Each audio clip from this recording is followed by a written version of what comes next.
Hello बच्चों, मैं विपुल कुमार पांडे विपुल maths के यूट्यूब चैनल पे आप सभी का स्वागत करता हूं।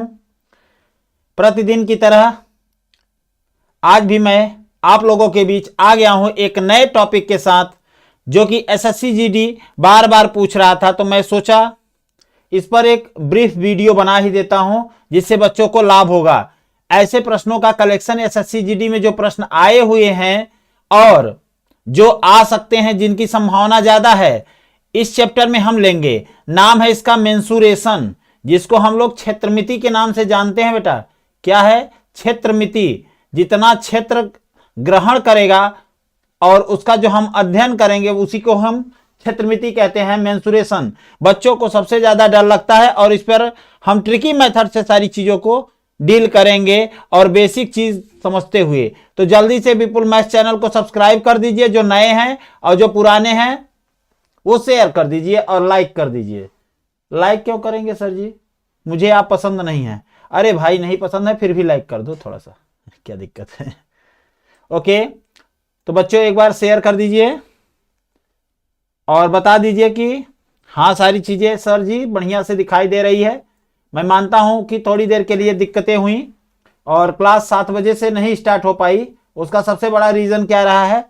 Technical issue. इस टेक्निकल इशू का नाम बड़ा अजीब है, सब लेते हैं, लेकिन इसका कोई मतलब नहीं निकलता ना कि सर जी थोड़ा सा लेट कर देते हैं तो टेक्निकल इशू का नाम दे देते हैं। हमारे साथ जुड़ चुके हैं प्रिया कुशवाहा, दोनों प्रिया जुड़ चुकी हैं, ज्ञानचंद, अखिलेश कुमार यादव। ओके, तो अब लेट न करते हुए बेटा सेशन को जल्द से जल्द स्टार्ट करते हैं। एक बार आप लोग कमेंट कर दीजिएगा अच्छे से। अच्छा, चलिए, कुलदीप यादव। ओके, तो बच्चों अब लेट न करते हुए क्लास को स्टार्ट किया जाए, क्योंकि आपको भी उबन होगी कि हाँ सर एक तो लेट आए हैं उसके बाद भाषण दे रहे हैं। ऐसा कुछ नहीं है।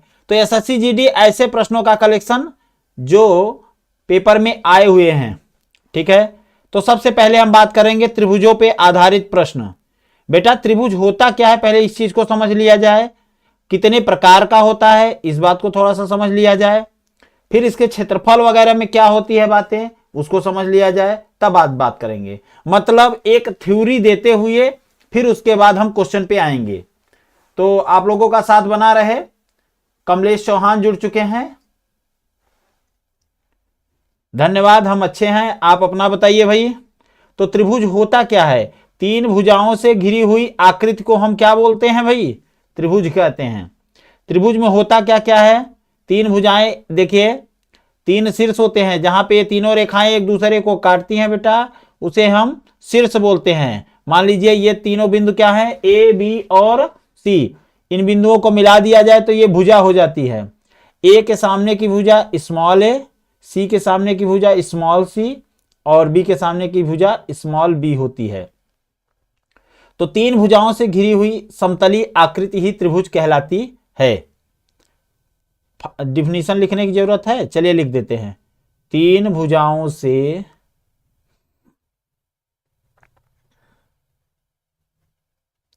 घिरी समतलीय आकृति। समतली मतलब जिस बोर्ड पे हम लिख रहे हैं वो एक समतल में है भाई। समतलीय आकृति को त्रिभुज कहते हैं। लीजिए, कुछ तो शॉर्टकट कर दिए। आराम से पढ़ाइए सर जी, हम लोगों को कोई दिक्कत नहीं है। अब आप तो बेस भी पढ़ा रहे हैं, सारी चीजें अब सिखा रहे हैं, केवल क्वेश्चन नहीं करा रहे हैं, सारी चीज बता रहे हैं। कोई दिक्कत नहीं सर जी, एक एक बात बताइए। तो तीन भुजाओं से घिरी हुई समतली आकृति को त्रिभुज कहते हैं। सोनू कह रहे हैं सर डिफिनीशन इंग्लिश में भी बता दीजिए। A plane figure which is bounded by three side is called triangle, त्रिभुज कहलाएगा भाई, ठीक है। तीन भुजाओं से घिरी हुई आकृति, तीन शीर्ष हो गए और तीन भुजाएं हो गई, और तीन अंतः कोण होते हैं बेटा। तीन अंदर वाले जो कोण होते हैं वो तीन अंतः कोण होते हैं। तो ए, बी और सी को क्या बोलते हैं हम? शीर्ष, वर्टेक्स बोलते हैं इसको। अच्छा है। अच्छा, ए बी, बी सी और CA, जिसको आप ABC से भी देख रहे हैं, ये क्या हो गई? भुजा, जिसको आर्म या साइड बोलते हैं भाई, आर्म या साइड भी लोग बोलते हैं, तीनों दोनों बातें बोलते हैं, भुजा, आर्म और साइड, अंग्रेजी में जो बातें हैं। और 3 अंतःकोण, कोण A, ये हो गया देखिए कोण A, कोण B और कोण C, 3 अंतःकोण होते हैं। अंतः मतलब अंदर वाले कोण होते हैं, इंटीरियर एंगल, अंतःकोण, ठीक है, इंटीरियर एंगल। यस सर जी, सब कुछ समझ में आ रहा है, यहां तक तो समझ में आया सर जी। अब आगे बताइए, 3 अंतःकोण हो गए, इसकी एक प्रॉपर्टी भी जानते रहिए, क्या? तीनों अंतःकोणों का योग, एंगल A, एंगल B और एंगल C का जो जोड़ होता है वो 180 डिग्री होता है। यस सर, ये बात एकदम मोटे मोटे में लिख दिए, क्योंकि आपको याद होना चाहिए ये बात कि त्रिभुज के तीनों अंतःकोणों का योगफल 180 अंश होता है। The sum of 3 interior angle is equal to 180 degree. Okay sir ji. अब एक बात और बता दीजिए कि जो बाह्य कोण होते हैं वो क्या होते हैं? बहिष्ठ कोण जिसको बोलते हैं, एक्सटीरियर एंगल। देखिए ये एक्सटीरियर एंगल है, जब भुजाओं को आगे की ओर बढ़ाएंगे तो ये कोण बनेंगे, एक बाहर की ओर इधर, एक बाहर की ओर इधर, एक बाहर की ओर इधर। तो ये इंटीरियर एंगल के लिए होता है sum of all exterior angle. Exterior angle क्या होते हैं? बाह्य कोण या बहिष्ठ कोण बोलते हैं, बहिष्ठ कोण। और बहिष्ठ कोणों का योग क्या होता है? बहिष्ठ कोणों का योग क्या होता है? सब प्रॉपर्टी जानते रहिए। 360 डिग्री, इसका और ये बाहर के तीनों का जोड़ कितना होता है? 360 डिग्री। उत्कर्ष तिवारी, सोनू केसरवानी और Jitendra Kumar, good evening. Kuldeep, okay, सभी बच्चे जुड़ गए हैं, हर थ्योरी को समझते चलिए भाई। अब देखिए हम बात कर चुके कि त्रिभुज कहते किसको हैं। अब हम बात करेंगे कि त्रिभुजों के प्रकार क्या होते हैं, कितने प्रकार का होता है त्रिभुज। ये बैकग्राउंड थोड़ा सा अच्छा नहीं लगता मुझे, ये वाला सही है भाई, और इस पे कलर अगर येलो लग जाए तो और अच्छा है। हाँ ठीक है सर जी, सब कुछ अच्छे से समझ में आ रहा है। त्रिभुज के प्रकार, त्रिभुजों के प्रकार देखिए सबका अपना अपना मतलब है। त्रिभुज कितने प्रकार का होता है? मुख्यतः अगर हम त्रिभुज की बात करें तो भुजा के आधार पर होता है और कोणों के आधार पर होता है। भुजा के आधार पर होता है और कोणों के आधार पे होता है। 3 होते हैं भुजा के आधार पे, कौन कौन से?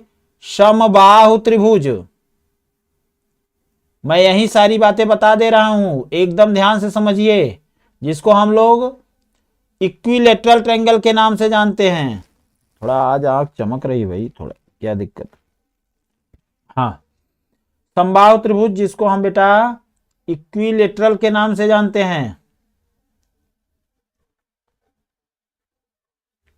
इक्विलेटरल ट्रायंगल, समबाहु त्रिभुज क्या होते हैं सर जी? एक ऐसा त्रिभुज जिसकी तीनों भुजाएं क्या होती हैं? बराबर होती हैं, उसे हम समबाहु त्रिभुज कहते हैं। मान लीजिए ये A, ये B, ये C, 3 के तीनों भुजाएं क्या होती हैं? बराबर होती हैं। ठीक है, अगर तीनों बराबर भुजा को हम A और A मान लेते हैं तो क्या हो जाएगा? इसका समबाहु त्रिभुज का क्षेत्रफल क्या हो जाएगा? अब शुरू हो गया खेल। क्षेत्रफल माने कितना जगह ये अपनी इस प्लेन पर, इस तल पर, समतल पर लेगा, यही क्या होगा? क्षेत्रफल होगा। तो क्षेत्रफल क्या होगा? जिसको हम लोग बेटा एरिया बोलते हैं। क्षेत्रफल एरिया होता है। और इसका एरिया क्या होता है। वैसे तो किसी भी त्रिभुज की अगर बात कर ले हम डायरेक्ट यहीं पे लिख दे रहे हैं, क्योंकि कोई भी त्रिभुज हो उसका क्षेत्रफल क्या होता है, त्रिभुज का क्षेत्रफल क्या होता है, 1/2 आधार जिस पर बात हो रही है, ये आधार है तो इसकी ऊंचाई ये होगी लंबवत, शीर्ष से सम्मुख भुजा पर डाला गया लंब ही क्या कहलाता है, ऊंचाई कहलाता है। तो 1/2 आधार गुना ऊंचाई, ये सबसे फेमस सूत्र है त्रिभुज के क्षेत्रफल के लिए, सबसे फेमस सूत्र है बेटा। तो इस बात का हमेशा ध्यान रहे कि ये त्रिभुज के क्षेत्रफल का सबसे फेमस सूत्र है, ये सभी त्रिभुजों में अप्लाई होगा, लगेगा मतलब। ओके ठीक है सर जी। क्षेत्रफल क्या होगा, अब देखिए इसमें दो बातें हैं, पहले तो हम इसकी ऊंचाई समझ लें। ऊंचाई क्या होगा, यहां से सम्मुख भुजा पर डाला गया लंब सीधा लंबवत 90 डिग्री पर गिराएंगे। अच्छा ध्यान दीजिएगा, ये जो सीधा लंब गिराया गया है यही इसकी ऊंचाई होगी। और सबसे बड़ी बात यह होगी कि जहां ये काटता है सम्मुख भुजा को, देखिए किसी त्रिभुज के शीर्ष से सम्मुख भुजा पर डाला गया लंब उसको समद्विभाजित करता है। समद्विभाजित मतलब दो बराबर भागों में विभाजित करता है। अगर हम यहां डी ले लें तो BD बराबर CD हो जाएगा। और ये केवल और केवल किसके लिए होता है, ये केवल और केवल समबाहु त्रिभुज में वैलिड है, समद्विबाहु में भी होता है, बताएंगे अभी।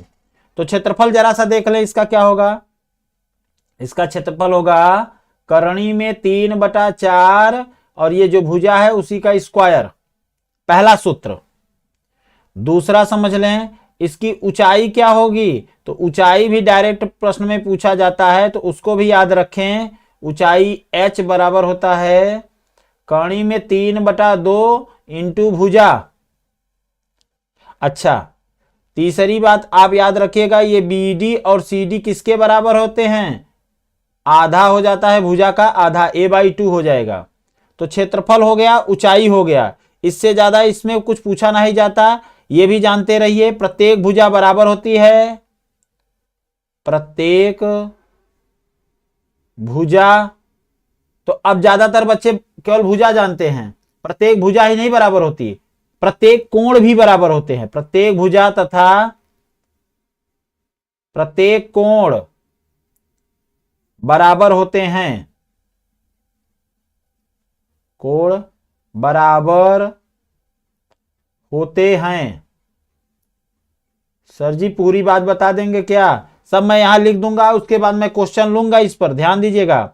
अच्छा प्रत्येक कोण कितना होता है बेटा, 60 डिग्री का होता है। यह भी याद रखिए कि समबाहु त्रिभुज में प्रत्येक कोण कितने डिग्री का होता है, 60 डिग्री का होता है।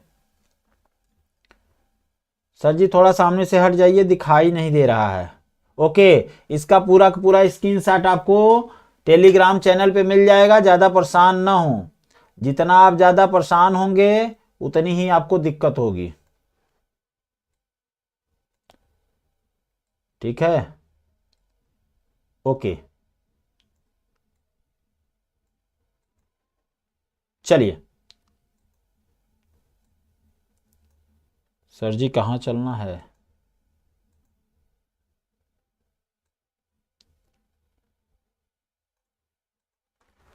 हाँ ये थोड़ी सी दिक्कत हो जाती है।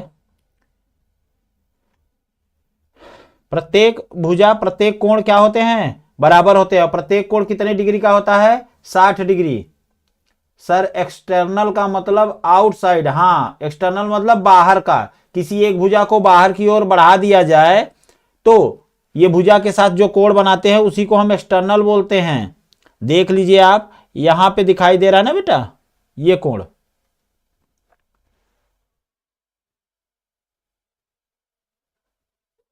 हाँ देखिए यहां पे ये कोण बाहर पे दिखाई दे रहा है ना, यही कोण बाहरी है। यानी किसी एक भुजा को बाहर की ओर बढ़ा दिया जाए और त्रिभुज की भुजा के साथ जो कोण बने उसी को ही हम क्या बोल देते हैं, बहिष्ठ कोण। जितेंद्र कल कोचिंग आएगा या नहीं? अरे भाई उसको बाद में देख लिया जाएगा। समझ में आया यहां तक? ये समबाहु त्रिभुज की कहानी थी। सर जी अब दूसरा प्रकार बताइए भुजा के आधार पे। इसको बोलते हैं समद्विबाहु त्रिभुज। समद्विबाहु त्रिभुज जिसमें दो भुजाएं बराबर होती हैं। Isosceles triangle.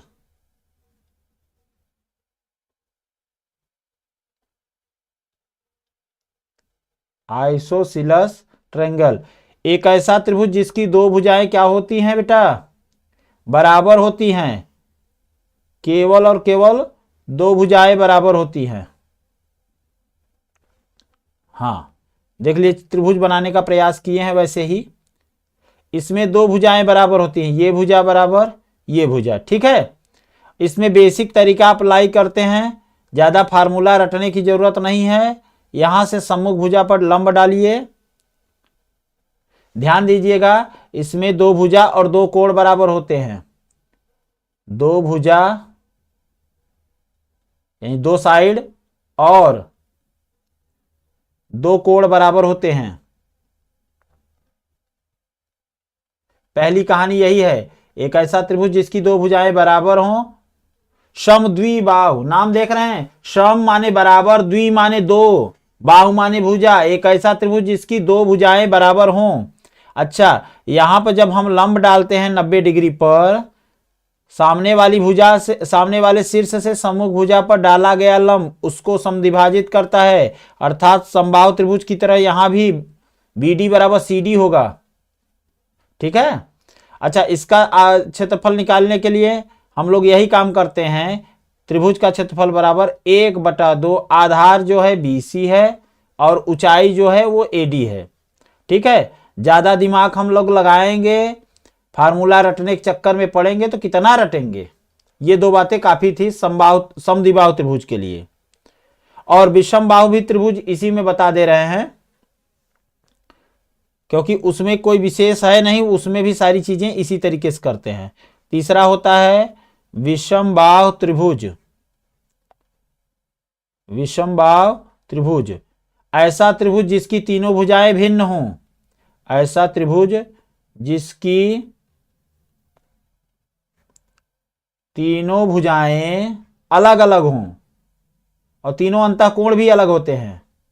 भुजाएं अलग अलग हों। ठीक है सर, यहां से एक बात तो हमको समझ में आ गई सर जी कि विषमबाहु त्रिभुज किसे कहते हैं। अब देखिए, त्रिभुजों पर आधारित प्रश्न जो पूछे गए हैं आपके एग्जाम में, उसको देखा जाए।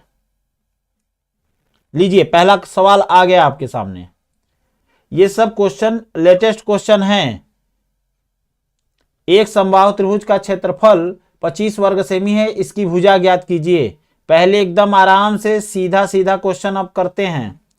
समबाहु त्रिभुज का क्षेत्रफल,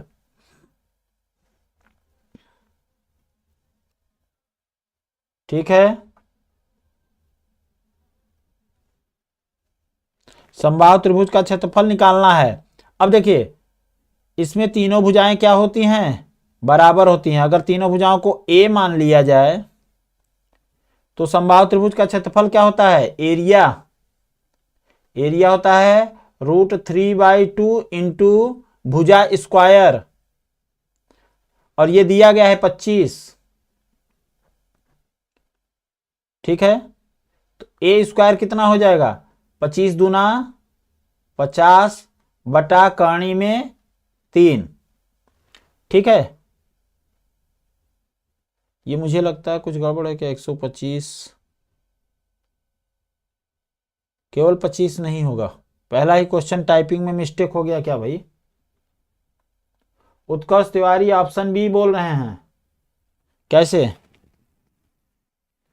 समबाहु त्रिभुज का क्षेत्रफल दिया गया है और क्षेत्रफल 25 है, तो भुजा ज्ञात कीजिए। तो यहां से तो नहीं होगा, इसको बनाना पड़ेगा। अच्छा, √3/4 होता है जी। लीजिए, अभी हम बताए हैं और अभी हम भूल गए। √3/4।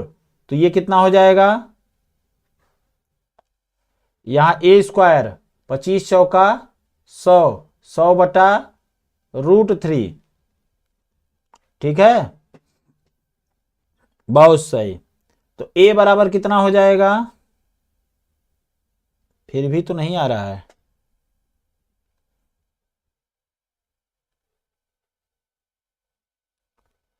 वो ठीक है, वो ठीक है। अब a² बराबर क्या हो जाएगा, यहां से अगर हम a निकालते हैं तो वर्गमूल में 100 ले लेंगे, और यहां डबल वर्गमूल लग जाएगा 3 पे। यही बात उलझ रही है, ऊपर तो 10 आ जाएगा, नीचे √3 का √3।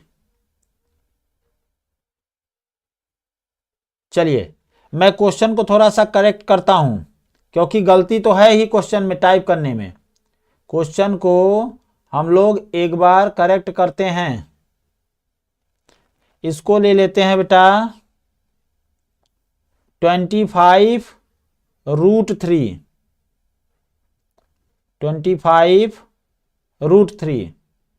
तो क्या होता है, √3/4 साइड स्क्वायर, ये हो जाएगा 25√3। √3 टाइप नहीं हुआ शायद, तो √3 कट जाएगा। a² बराबर 25 गुना 4, 25 गुना 4 100 होता है, और 100 का वर्गमूल क्या होता है, 10 होता है।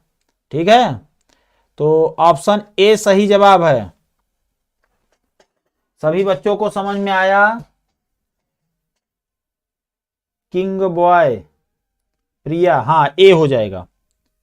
अगले सवाल पे आए।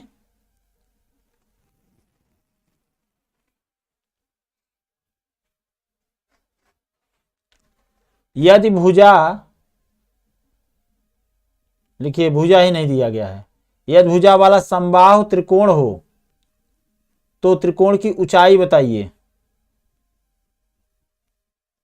टाइपिंग महाराज एकदम गलत किए हैं भैया, 1 मिनट रुकिए, मैं मेन कॉपी देखता हूं।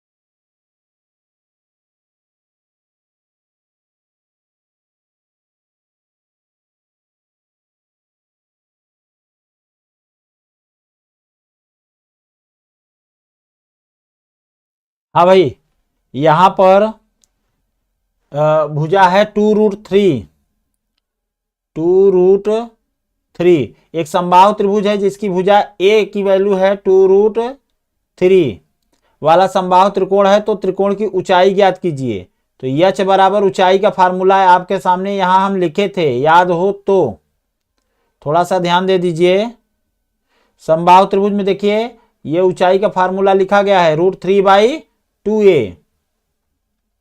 ठीक है, हाँ √3/2a, ए की जगह पे 2√3 लिख दिए हैं, 2 से 2 कैंसिल, √3 कितना हो जाएगा, 3 सेंटीमीटर।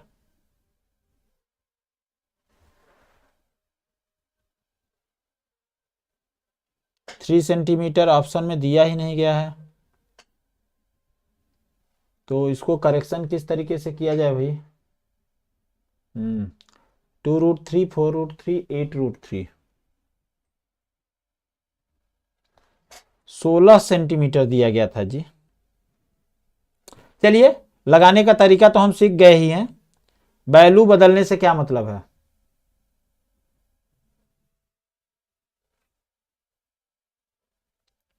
ठीक है,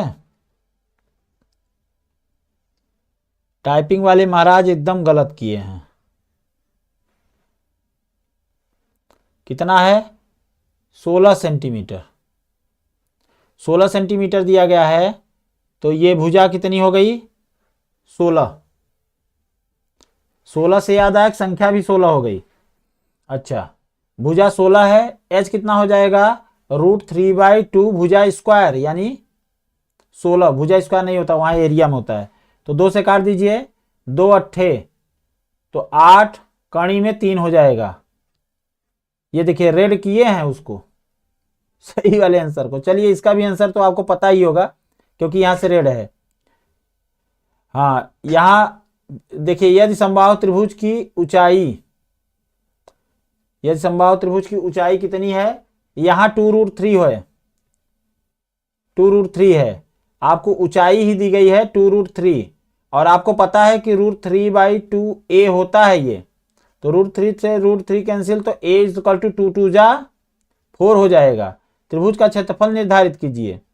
तो एरिया कितना हो जाएगा, क्षेत्रफल √3/4 भुजा स्क्वायर, 4 का स्क्वायर, 4 × 4, 4 4 कैंसिल, 4√3 आ जाएगा, 4√3। अगले क्वेश्चन पे आ जाएं।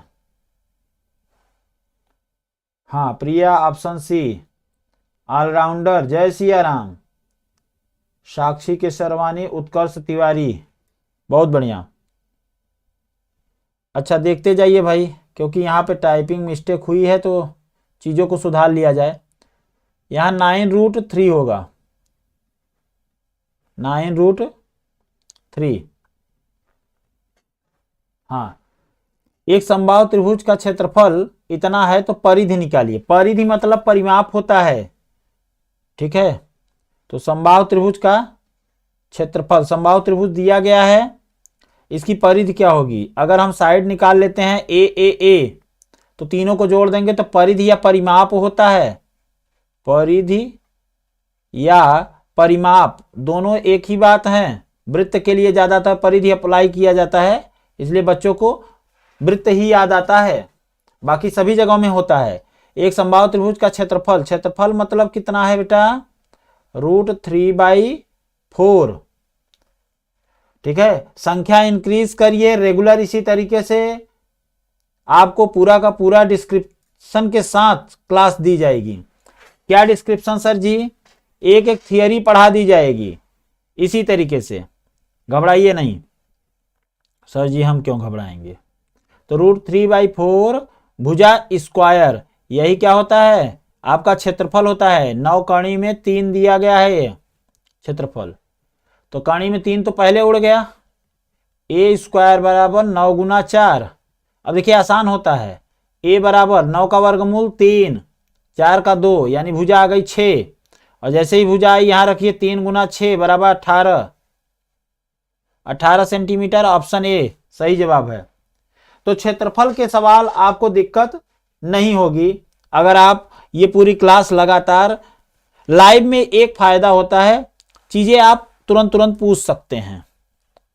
अब देखिए ये प्रश्न आपके लिए सबसे महत्वपूर्ण है। अगर आप कुछ प्रमेय जानते हैं तो और अच्छा है, और नहीं जानते हैं तो आज हम आपको बताएंगे, याद रखिएगा। मान लीजिए 3 शीर्ष हैं ए बी और सी, दिया गया है एक समबाहु त्रिभुज ABC है। समबाहु मतलब तीनों भुजाएं बराबर हैं, और DE क्रमशः AB BC के मध्य बिंदु हैं। AB और BC के मध्य बिंदु कौन है, D और E। तो त्रिभुज ABC और समलंब DEC का क्षेत्रफल का अनुपात बताइए। देखिए यहां से मध्य बिंदु मिला दीजिए,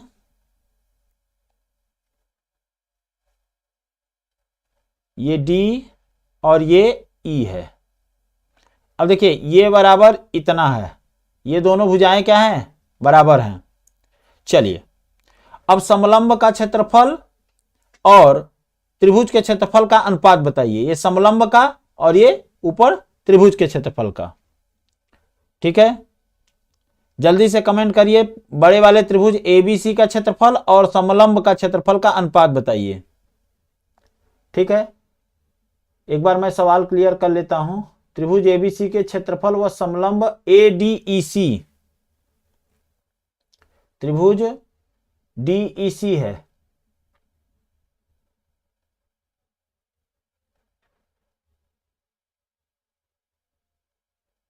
एक समबाहु त्रिभुज,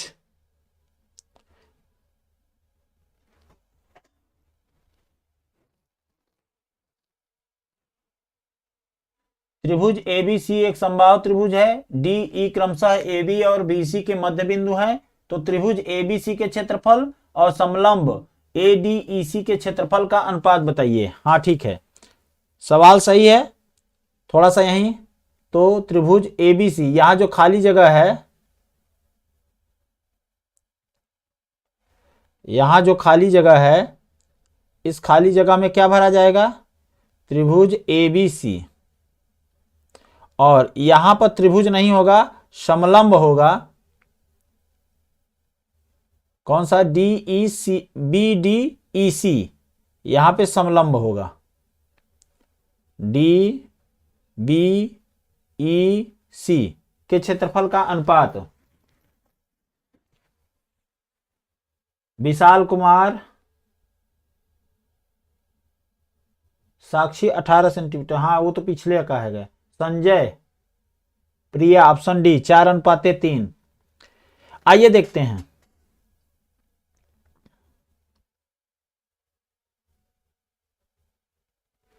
थोड़ा सा एक थ्योरम को समझते हैं।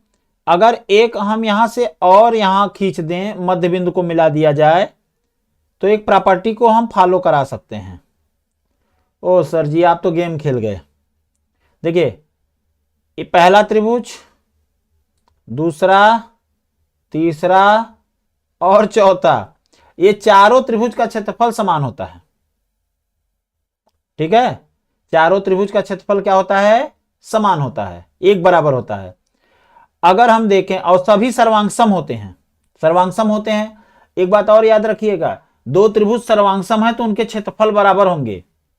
यहां तो चार के चारों बराबर हैं, तो ऐसा ध्यान दीजिएगा। अगर इसकी भुजा हम एक मानते हैं, इसकी भुजा एक मानते हैं, इसकी भुजा एक मानते हैं, ठीक है, तो अगर हम इससे कहें कि ये छोटे वाले त्रिभुज का क्षेत्रफल क्या होगा, हम एक मान लेते हैं। भुजा छोड़िए, भुजा के चक्कर छोड़िए, सीधा क्षेत्रफल पे बात करिए कि अगर हम इस त्रिभुज के क्षेत्रफल की बात करें, इसका क्षेत्रफल क्या मान लेते हैं? स्मॉल ए या कुछ मान लीजिए, हाँ स्मॉल ए ही मान लेते हैं। तो इसका भी ए होगा, इसका भी ए होगा, इसका भी ए होगा। होगा कि नहीं होगा? चार हैं, तो बड़े त्रिभुज एबीसी का क्षेत्रफल क्या हो जाएगा? एबीसी का क्षेत्रफल क्या हो जाएगा? 4a हो जाएगा। और समलंब जो बन रहा है, ध्यान दीजिए, जहां से मैं मार्क कर रहा हूं, ये पूरा आपका समलंब है जिसमें तीन त्रिभुज जुड़े हुए हैं। तो इसमें क्षेत्रफल कितना मिलेगा? 3a। समलंब का क्षेत्रफल, समलंब का क्षेत्रफल। सर थ्योरम पता होगा तभी कर पाएंगे? जी हां, थ्योरम नहीं पता होगा तो अच्छे से गाना गाएंगे। क्या? गाना तो नहीं याद आ रहा है। 4:3, ऑप्शन डी। और कई बच्चों का सही आया है ऑप्शन डी। ओके, क्लियर है? ये जबरदस्त क्वेश्चन था हाई स्कूल में, ये फेमस क्वेश्चन था, इसलिए अगर आपको याद हो तो, जिन बच्चों को याद था वो डायरेक्टली कर पाए हैं। किसी समकोण त्रिभुज का कर्ण 39 है। अब देखिए, सर समकोण त्रिभुज तो अभी नहीं बताए थे, बता देते हैं अभी क्या है। क्वेश्चन इसीलिए तो होता ही है कि हमको थियरी बताना पड़े।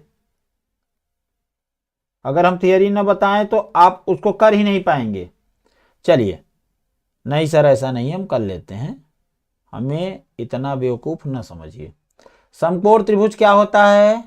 एक ऐसा त्रिभुज जिसका एक कोण कितना हो? 90 अंश हो। समकोण के सामने वाली भुजा को हम कर्ण बोलते हैं और ये 39 है, और अन्य दो भुजाओं का अंतर 21 सेंटीमीटर है। अच्छा, दोनों भुजाओं का अंतर कितना है? 21 है। 21 है एक। चलिए, इसको अगर हम x मान लेते हैं तो ये हो जाएगा x प्लस 21। तो त्रिभुज का क्षेत्रफल क्या है? तो अब इसके लिए हमको क्या निकालना पड़ेगा? आधार निकालना पड़ेगा।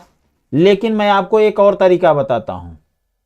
नहीं नहीं, ये बराबर है तो उसमें तरीका नहीं लगेगा, सम निकालना ही पड़ेगा। तो 39 किसके पाइथागोरियन ट्रिपलेट में आता है? कोमल कुमार, पीयूष तिवारी, गुड इवनिंग भाई, गुड इवनिंग। सर जी हमें भी नहीं समझ आ रहा है। अरे भाई कहां नहीं समझ में आ रहा है? एक एक बात सिंपली तो बता रहे हैं। अब देखिए यहां पाइथागोरस का प्रमेय लगा दीजिए। एक्स स्क्वायर प्लस इस भुजा का स्क्वायर, लंब का स्क्वायर धन आधार का स्क्वायर, एक्स प्लस 21 का होल स्क्वायर बराबर 39 का होल स्क्वायर। अच्छा तो 39, इसको तो बड़ा लंबा हो जाएगा सर जी, कोई तरीका बताइए। पाइथागोरियन ट्रिपलेट में देखिए 39 किस में आता है? और दो भुजाओं के बीच का अंतर भी 21 होना चाहिए। ऐसी दो भुजाएं बताइए, नहीं तो ये तो लंबा हो जाएगा। 39 का स्क्वायर बड़ा लंबा हो जाएगा ये प्लस करने के बाद। हाँ सोचिए सोचिए, तब तक पानी पी लेते हैं भाई हम।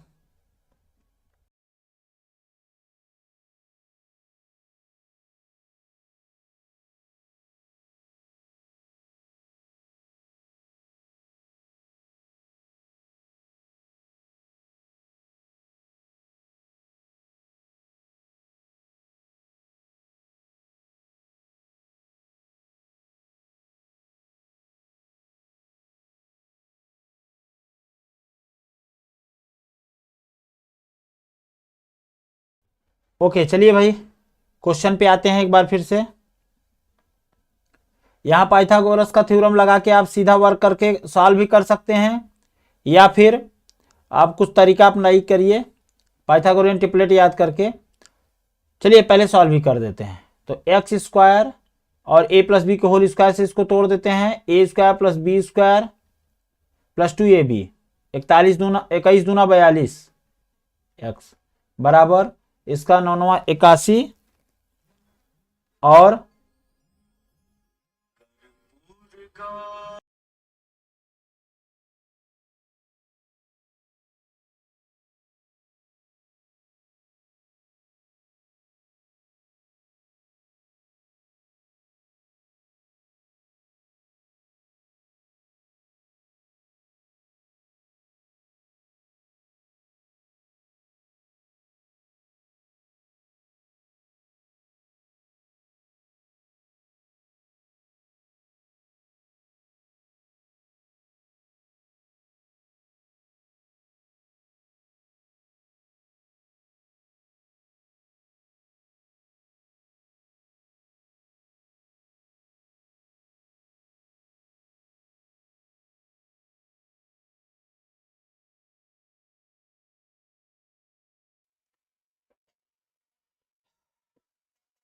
आज काफी डिस्टरबेंस हो रहा है। तो 9 9 81 और दोनों का गुणा कर दीजिए, 9 त्रिक 27 दुना 54, ठीक है। 54 और 8 कितना हो जाएगा?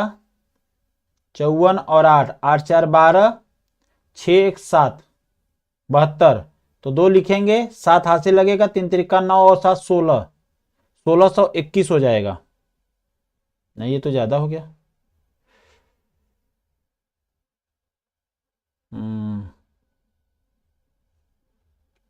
चलिए पाइथागोरन ट्रिपलेट से डायरेक्ट कर देते हैं, इसको सॉल्व करने में टाइम लगेगा। ये हो जाएगा 36 15, 5 का स्क्वायर 36 का स्क्वायर कितना होगा? 5 का 25, 6 का 36, 6 6 5 11, 9 9 81। हाँ ठीक है। ये देखिए 15 का स्क्वायर प्लस 36 का स्क्वायर बराबर 39 का स्क्वायर होगा कि नहीं पाइथागोरियन ट्रिपलेट में। और इन 15 और 36 के बीच में 21 का डिफरेंस भी है, तो x की वैल्यू कितनी आ जाएगी? 15। तो त्रिभुज का क्षेत्रफल कितना आ जाएगा? 1/2 15 गुना 36, ठीक है, तो 18 आ जाएगा।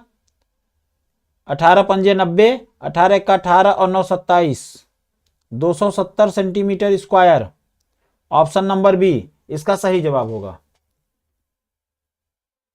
आलोक तिवारी 36 15, अच्छा हाँ 36 15 कुलदीप बता रहे हैं भाई, लेकिन क्षेत्रफल ज्यादा बता रहे हैं, 1521 बता रहे हैं, वो गलत है। इस पर आ जाइए। एक समबाहु त्रिभुज की भुजा 4 सेंटीमीटर, उसका क्षेत्रफल कितना होगा? अगर भुजा 4 सेंटीमीटर है बेटा तो क्षेत्रफल कितना होगा? एरिया √3/4 भुजा स्क्वायर, 4 से 4 काटिए, 4√3 डायरेक्ट फार्मूले पर ही है। आ जाइए, अब कॉन्सेप्ट स्टार्ट करते हैं बेटा किसका? आयत का। आयत क्या होता है पहले इस बात को समझें। एक ऐसा समांतर चतुर्भुज, एक ऐसा समांतर चतुर्भुज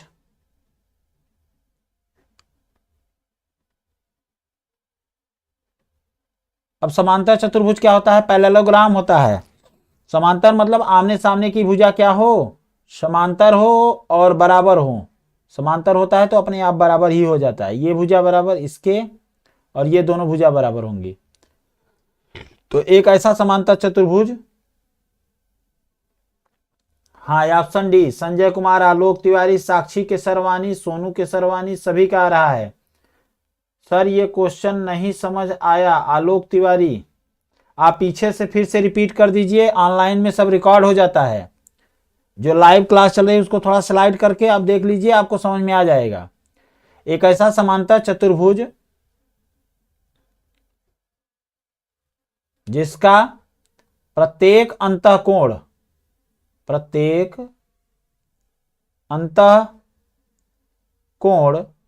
कितना हो?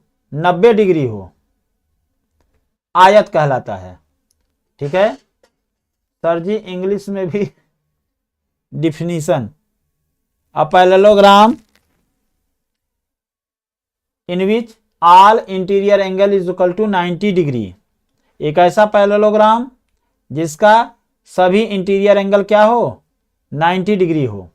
देख लीजिए आपके सामने फिगर भी बना दिए हैं, और ये साइड होती है, आमने सामने की साइड क्या होती है? इक्वल होती है। मान लीजिए इसको हम लेंथ कह दिए और इसको ब्रेथ, तो ये भी क्या हो जाएगी? आमने सामने की साइड इक्वल होगी, ये भी ब्रेथ हो जाएगी बी, और ये एल है तो ये भी एल हो जाएगी। सर जी ये तो भुजा हो गए, ये जो तिरछी रेखा आप खींच रहे हैं वो क्या है? इसको बेटा विकर्ण बोलते हैं। महाभारत वाला विकर्ण नहीं है, ये कौन सा विकर्ण है? आयत वाला विकर्ण है।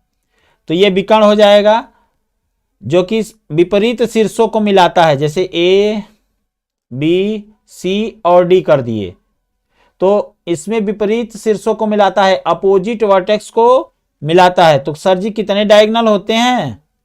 2 होते हैं। इसमें कितने डायगोनल होते हैं बेटा? 2 होते हैं। साइडेड से कर देते हैं इसको। अच्छा, अगर हम यहां से देखें बेटा तो ये 90 डिग्री होता है, तो इसका वैल्यू कितना हो जाएगा? AC का, अर्थात विकर्ण कितना आ जाएगा? विकर्ण हो जाएगा अंडर रूट के अंदर लंबाई का वर्ग धन चौड़ाई का वर्ग, एक सूत्र बन गया। सर जी आयत का क्षेत्रफल क्या होता है? सभी बच्चों को पता है, लंबाई गुणित चौड़ाई, लेंथ इंटू ब्रेथ। और परिमाप क्या होता है, या परिधि पूछ लें तब 2 ब्रैकेट में लंबाई धन चौड़ाई। और विकर्ण आपके सामने लिख ही दिए हैं। और क्या पूछा जाता है यहां से? नहीं, और कुछ विशेष तो नहीं पूछा जाता। ठीक है, उत्कर्ष तिवारी, बिंदु P6-8 की मूल बिंदु से दूरी क्या है? Vinod Pandey, good evening. बेटा आप क्वेश्चन तो अभी इसका आयत का चल रहा है, आप कहाँ का दे रहे हैं, कोऑर्डिनेट सिस्टम का।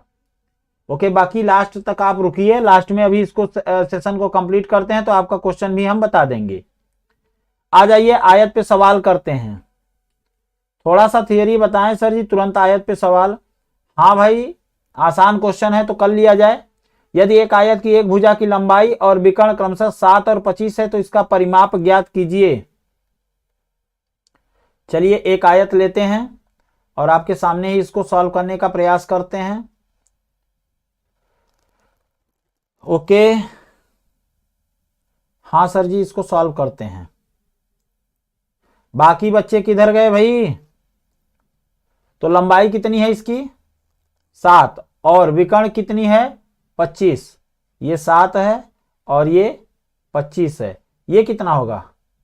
7 सते 49, 9 आता है, और 4 चौक 16, 16 9 25, ये 24 होगा क्या? पाइथागोरियन ट्रिपलेट से देख लीजिए, क्योंकि जहां तक मुझे लग रहा है कि 25 का स्क्वायर माइनस 24 का स्क्वायर अगर हम करेंगे तो एक ब्रैकेट में जोड़ देंगे तो 25 प्लस 24 हो जाएगा, और दूसरे ब्रैकेट में घटा देंगे तो माइनस 25 माइनस 24 यानी 1 आ जाएगा। इसकी कहानी तो खत्म। ये 25 24 49 हो जाएगा, जो कि 7 का स्क्वायर है। ओके ठीक है सर जी, आप पाइथागोरियन ट्रिपलेट अलग ही तरीके से लगाते हैं। हाँ 24, तो इसका परिमाप ज्ञात करना है, तो लंबाई चौड़ाई मिल गई, तो इधर भी 7 हो जाएगा, इधर भी 24 हो जाएगा। तो परिमाप क्या आ जाएगा बेटा? 2 ब्रैकेट में लंबाई धन चौड़ाई 24 धन 7 कर लीजिए, 7 4 11 31 हो जाएगा, और 2 का गुणा कर देंगे तो 62 हो जाएगा। ऑप्शन सी इसका सही जवाब है। अगले क्वेश्चन पे आते हैं। हाँ प्रिया, आलोक, कुलदीप, सभी बच्चों का सही जवाब आ रहा है भाई? अच्छा है, सही आना भी चाहिए।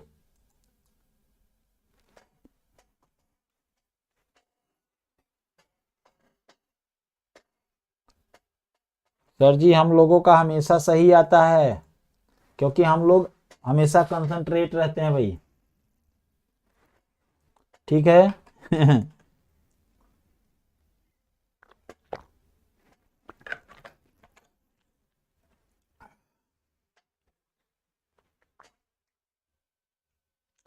आप सभी लगातार क्लास में बने रहें, धक्का मुक्की न करें।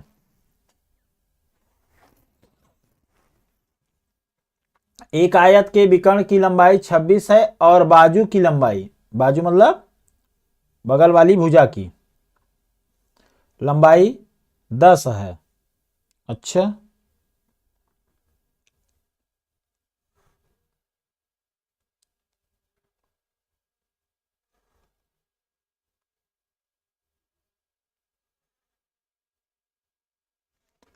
देखिए विकर्ण 26 है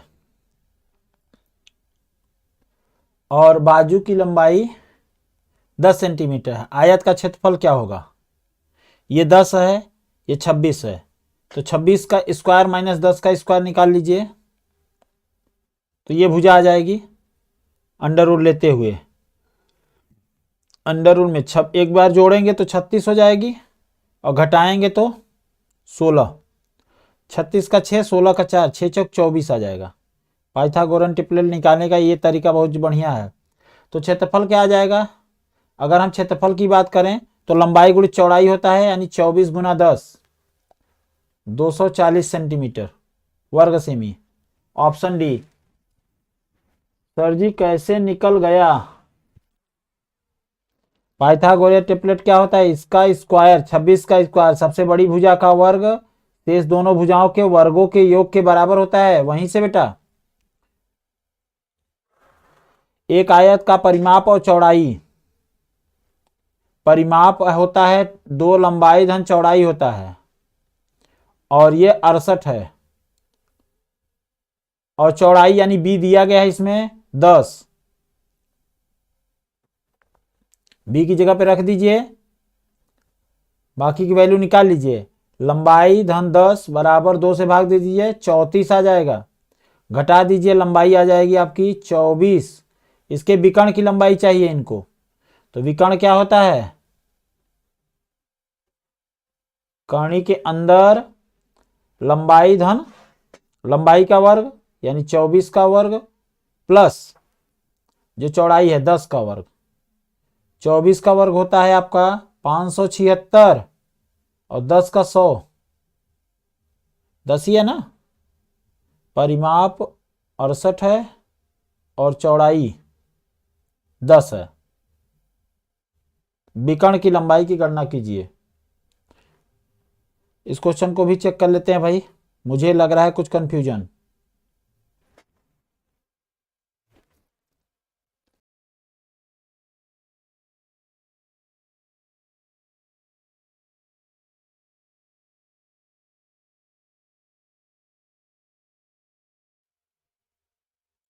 इसकी वैल्यू देख लीजिए, 68 है और 10 है, तो 68 2 से भाग दे दिए, परिमाप होता है 2 लंबाई धन चौड़ाई।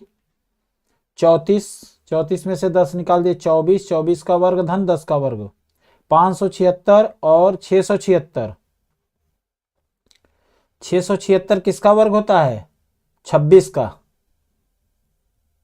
तो ये आ गया 26। ठीक है, अगला क्वेश्चन आपके स्क्रीन पर, प्रिया, कुलदीप, अभय, सोनू केसरवानी, साक्षी केसरवानी, सबका आ रहा है भाई। एक आयत के विकर्ण की लंबाई 10 सेंटीमीटर है और एक भुजा की लंबाई 8 है। विकर्ण कितना है, मैं चित्र द्वारा समझा देता हूं इसीलिए सारी चीजें दिखती रहे, और आप लोग कहते हैं समझ में नहीं आता, और जहां नहीं समझ में आता पूछिए भाई। विकर्ण की लंबाई 10 है, ये 10 है, और एक भुजा 8 है, ये 8 है। इसे 8 ले लें क्योंकि उसकी भुजा की लंबाई कम दिख रही है, ये 8 है। तो ये क्या हो जाएगा, ये वाली भुजा क्या होगी, क्वेश्चन मार्क, ध्यान से देखना सोनू। 10 का स्क्वायर माइनस 8 का स्क्वायर कर देंगे, बड़ी भुजा का माइनस इसका, 10 का 100 हो जाएगा, 8 का 64 हो जाएगा, ये 36 आएगा। और वर्गमूल जब लेते हैं भुजा का, ये निकालने के बाद वर्गमूल भी तो लेते हैं, तो 36 का वर्गमूल क्या हो जाएगा, 6, यानी यहां भुजा 6 आ जाएगी। और क्षेत्रफल क्या हो जाए, 8 6 48, क्षेत्रफल क्या आ जाएगा, लंबाई गुणित चौड़ाई। ऑप्शन बी है उसका। सर दूसरी पूजा कैसे निकालते हैं, पूजा नहीं भुजा समझ में नहीं आया। अच्छा रुको भाई, इसको समझा ही दिया जाए, इस सवाल में इसको समझाते हुए ले चलें, नहीं दिक्कत हो जाएगी। लगातार ये रहता है बेचारा, और आप कहते हैं कि हाँ बेचारा नहीं है, आप लोगों को तो शर्म आनी चाहिए। नहीं सर जी, हम लोग को शर्म नहीं आती, कोई दिक्कत नहीं है। ये क्लास 7th का स्टूडेंट है भाई, आप लोगों के साथ लगातार जवाब देता है, इसीलिए मुझे ये क्वेश्चन इसको बताना होगा। देखिए बेटा, ये है लंबाई, ये है चौड़ाई, और ये है विकर्ण। विकर्ण को हम मान लीजिए डी मानते हैं। तो यहाँ पाइथागोरस का थ्योरम लगता है कि जो सबसे बड़ी साइड होती है यानी डी का स्क्वायर क्या होगा, लेंथ का स्क्वायर प्लस ब्रेथ का स्क्वायर। इधर स्क्वायर है तो इधर जाएगा तो स्क्वायर रूट हो जाएगा, तो जब जब हम डी निकालेंगे तो under root L square plus B square करेंगे। ठीक है, एक आयत का परिमाप और चौड़ाई दिया गया है। परिमाप कितना है, 2 ब्रैकेट में लंबाई धन चौड़ाई तो 14 दिया गया है, और परिमाप 60 है, तो 2 से काटिए 30 हो जाएगा, 30 में से 14 घटेगा 16 आ जाएगा, यल 16 आ गया। क्षेत्रफल निकालना है, तो इसमें क्षेत्रफल विकर्ण की जरूरत ही नहीं पड़ी, लंबाई गुणी चौड़ाई होती है, यानी 16 गुना 14 कर दीजिए। ऐसे गुणा करने पे 6 चौक 24, ये देखिए 224 आ जाएगा। सर जी कैसे किए हैं, 6 इकाई का अंक 4 का, इकाई इकाई गुणा करिए, देखिए इकाई पे 4 आएगा और किसी पे इकाई 4 नहीं आ रहा है। 224, हाँ ठीक है, वेरी गुड। एक आयत की विकर्ण की लंबाई और चौड़ाई क्रमशः 25 और 7 है। विकर्ण की लंबाई कितनी है? 25 है और चौड़ाई कितनी है? 7 है। तो पक्का 25 का स्क्वायर माइनस 7 का स्क्वायर यानी 24 का स्क्वायर आएगा मुझे लगता है। 576, हाँ 625 माइनस 49, 576 और इसी का वर्गमूल ले लीजिए, या फिर ऐसे कर दीजिए 576 24 का स्क्वायर होता है। तो तीसरी भुजा क्या आ जाएगी, यानी लंबाई 24 आ जाएगी। परिमाप बताना है तो 2 ब्रैकेट में लंबाई धन चौड़ाई 7 4 11, 31, 31 में 2 का गुणा करिए 62। Option D. संख्या कम क्यों हो रही है भाई, क्या समझ में नहीं आ रहा है क्या? विकर्ण की लंबाई और चौड़ाई क्रमशः इतनी दी गई है। लीजिए मैं चित्र भी बनाने लगा। अब संख्या ना कम करिए, क्लास बंद होने में टाइम नहीं लगता। एक आयत के विकर्ण की लंबाई और चौड़ाई क्रमशः 29 और 20 है। लंबाई 29, चौड़ाई 20 है। परिमाप बताइए। अब लीजिए, ये तो बच्चों वाला सवाल हो गया। 2 लंबाई धन चौड़ाई कितना हो जाएगा? 49 इंटू 2, 98,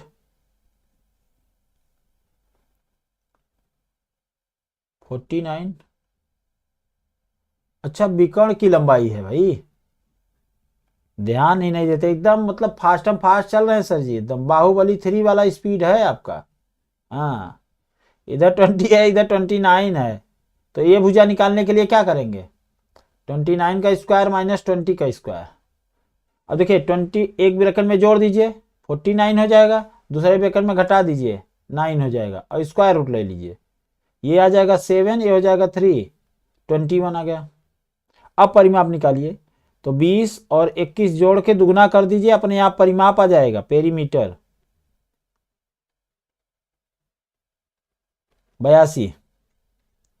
ऑप्शन बी, हाँ 82। लंबाई और चौड़ाई 27 है, परिमाप बताना है। अब लीजिए, ये तो एकदम बच्चों वाला खेल है भाई। 24 और 7 जोड़ दीजिए, दुगना कर दीजिए। 24 7 कितना होता है? 7 4 11, 31 होता है, इसका 62 आएगा।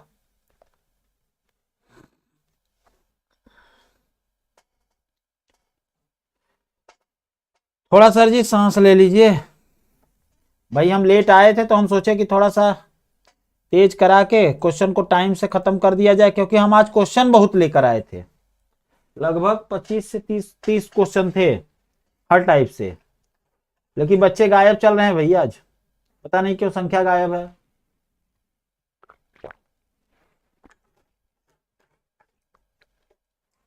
आते हैं और फिर चले जाते हैं। रेगुलर जो क्लास में रहता है उसी को समझ में आता है। एक आयत की लंबाई और चौड़ाई क्रमशः 10% और 20% बढ़ाई गई। आयत के क्षेत्रफल में कितने प्रतिशत की वृद्धि होगी? कल के क्लास में जो बच्चा था उसको बताए थे रामबाण सूत्र, और उसमें बताए थे कि प्रतिशत वृद्धि या कमी क्या होती है। प्रतिशत वृद्धि या कमी क्या होती है?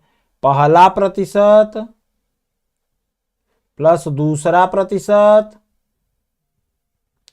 प्लस पहला गुणित दूसरा। सर जी इसे रामबाण क्यों नाम दिए हैं? इसीलिए नाम दिए हैं भाई, क्योंकि ये कई फार्म सवालों में लग जाता है। यही क्वेश्चन 3 बार कराया आपने। हाँ ठीक है, करा रहे हैं लेकिन कर नहीं पा रहे हैं, फिर भी गलती कर रहे हैं। देखिए पहला क्या है? 10% बढ़ाए हैं, फिर 20% बढ़ाए हैं, तो क्या करेंगे? 10 प्लस 20 प्लस 10 गुना 20/100, यही ना होगा? 10 20 30 हो जाएगा, और 2 1 कम 2 हो जाएगा, ये 32% आ जाएगा आंसर। तो रामबाण इसीलिए इसको बोला जाता है क्योंकि इसमें डायरेक्टली आ गया आंसर, प्रतिशत वृद्धि ही आएगा, चूंकि दोनों लंबाई और चौड़ाई दोनों बढ़ाई जा रही है। हाँ 32%। प्रशांत प्रजापति, ए एंड बी। अच्छा सही कह रहे हैं भाई, दोनों आंसर सही है। कुलदीप यादव, अंशु कश्यप, सभी भाई 32 32 सही जवाब है। एक आयत के विकर्ण की लंबाई और चौड़ाई 13 और 5 है। अब लो भाई, ये सेम टाइप के सवाल अभी हम कराए हैं, इसके देख लीजिए। हाँ, विकर्ण की लंबाई कितनी दी गई है? 13 और ये है 5, तो ये कितना होगा? 13 का स्क्वायर माइनस 5 के स्क्वायर का वर्गमूल। तो एक में जोड़ेंगे 13 5 18 हो जाएगा, और एक में घटाएंगे 5 घटाएंगे तो 8 आ जाएगा, और इसका वर्गमूल ले लेंगे। 18 को 2 गुना 9 लिख सकते हैं, और 8 को 2 गुना 4 लिख सकते हैं। वर्गमूल लेने का अपना तरीका है भाई, वीपी रूल वाला। ज्ञानचंद कहाँ गायब हो गए भाई? 2 और 2 निकाल लीजिए बाहर, 9 का 3, 4 का 2, 3 दूनी 6, दूनी 12 आ जाएगा। वैसे जिसको पाइथागोरियन ट्रिपलेट याद हो तो 12 5 और 13 होता है। क्षेत्रफल की गणना कीजिए तो 12 पंचे 60 होगा। अरे भाई क्षेत्रफल क्या होता है? लंबाई गुणित चौड़ाई, तो 12 गुना 5 कितना हो जाएगा? 60 हो जाएगा। हाँ, ऑप्शन ए सही है। बहुत बढ़िया बहुत बढ़िया सबका। एक आयत का क्षेत्रफल 60 वर्ग सेमी है, इसका परिमाप 34 है, उसके विकर्ण की लंबाई बताइए। थोड़ा थोड़ा टाइप बदल रहे हैं, आयत में थोड़े थोड़े सवाल के टाइप बदल रहे हैं, ध्यान से समझेंगे तो सारी बातें आपको समझ में आ जाएंगी। ओके सर जी। परिमाप कितना है? 34 है। तो परिमाप क्या होता है? 2 लंबाई धन चौड़ाई, तो 2 से काट दीजिए 17, यानी लंबाई और चौड़ाई मिला के कितना है? 17 है, और लंबाई गुना चौड़ाई कितना है? 60 है। अब बताइए दो ऐसी संख्या बताइए जिनका गुणनफल 60 हो और जोड़ने पे 17 आवे। 12 पंचे 60, 12 5 17। बहुत बढ़िया, बहुत सर जी। अब कौन इसको हल करने जाएगा? 12 पंचे 60 और 12 और 5 17। तो ध्यान दीजिए लंबाई 12 है और चौड़ाई तो उसके विकर्ण की लंबाई क्या होगी? 13 होगी। अभी तो निकाले हैं भाई, पीछे देख लीजिए। 12 5 और 13 नहीं समझ में आया?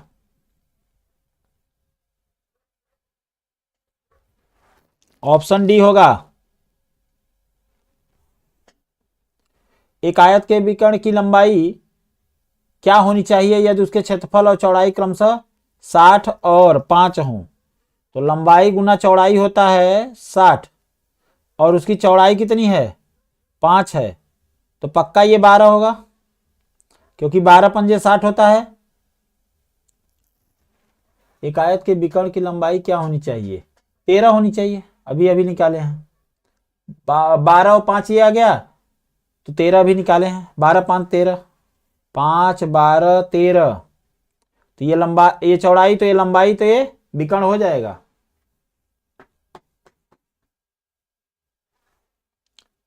एक आयत के विकर्ण की लंबाई इस आयत की चौड़ाई क्रमशः इतनी है। विकर्ण की लंबाई कितनी है भाई? 26, और चौड़ाई कितनी है? 10। तो इसका क्षेत्रफल बताना है, तो लंबाई कितनी होगी? 26 का स्क्वायर माइनस 10 का स्क्वायर का वर्गमूल ले लीजिए, लंबाई आ जाएगी। 26 और 10 36 हो जाएगा, और 26 में से 10 गए 16, 6 4 24 आ जाएगा। 24 लंबाई आ गया। क्षेत्रफल क्या होगा? 24 गुना 10 240। देखिए सवाल घुमा घुमा के पूछा गया है। एक आयत के विकर्ण की कितनी होनी चाहिए जबकि उसका क्षेत्रफल इतना है, चौड़ाई इतनी है? लंबाई गुणित चौड़ाई कितना होता है? 120, और यहाँ पे 8 है, तो लंबाई 8 से भाग दे दीजिए। 8 एक कम 8, 8 पंजे 40, 15 हो जाएगा। तो बताइए 15 8 तो विकर्ण कितना हो जाएगा, विकर्ण कितना हो जाएगा, 15 का स्क्वायर 8 का स्क्वायर, 15 का 225, 8 का 64, 5 4 9 289, 17 का स्क्वायर होता है भाई, तो ये 17 हो जाएगा। सर मेरा क्वेश्चन बता दीजिए। हाँ देखिए अभी लास्ट में हम करते हैं, लास्ट में करते हैं। लीजिए लास्ट आ गया जैसे बोले वैसे ही लास्ट हो गया।